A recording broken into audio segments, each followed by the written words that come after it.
Eto na mga lods, trending na trending pa rin hanggang ngayon ang ganitong luto sa breast part ng ating manok. At ang tawag pala dito ay chicken pastil. Kaya naman ay magluluto tayo ng sarili nating version ng ating chicken pastil. Ito na mga lods, diretso na kaagad tayo sa ating kusina. Bali naggisa lang pala ako ng bawang dyan mga lods at sinabayan ko yan ng kaunting sili para naman may konting anghang yung ating chicken pastil. At sinabayan ko na rin yan ng medyo maraming sibuyas kasi halos lahat na napanood ko na nagluluto ng chicken pastil at nagbebenta marami talagang sibuyas ang nilalagay nila. Ganun?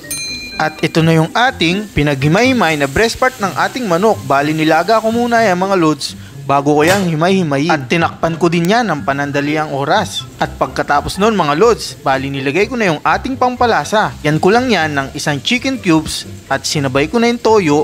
At sa version nga natin mga lods ay lalagyan ko yan ng turmeric powder. Ganun? Para mas gumanda naman ang kulay ng ating chicken pastil. At nilagyan ko din yan mga lods ng kaunting brown sugar para manamis-namis naman itong ating niluluto. Sa sobrang sarap nga nito mga lods ay pwedeng nyong gawin itong business. At balik nga tayo dito sa ating niluluto mga lods. Tinakpan ko nga lang yan hanggang sa mahiga yung ating liquid na inilagay. Pagkatapos nga ng ilang minuto bali nilagyan ko na rin yan ng oyster sauce. Dahil alam naman natin mga lods, ang oyster sauce ay isa sa nagpapalinamnam ng ating mga niluluto. At hinalo-halo ko nga lang yan mga lods. Kung mapapansin nyo, medyo naninigit yung ating chicken pastil sa kawali. Yun kasi yung masarap mga lods, yung parang nagtututong yung ating mga hibla ng ating breast part ng manok. At sa punto na ito mga lods, bali nilagyan ko din yan ng kaunting suka para naman mas tumagal, masira o mapanis ang ating chicken pastil. O alam nyo na naman to mga lods, pag nilagyan ng suka ay huwag nyo kaagad haluin. Hintayin nyo munang kumulo. Mga lods, sigurado ako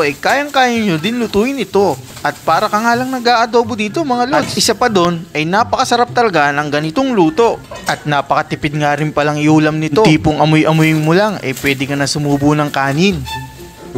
At eto na mga lods, grabe, napakabango na ng niluluto natin. Sigurado akong mapaparami na ng mga kain natin. At kaya pala gumawa ako ng sarili kong version nito mga lods.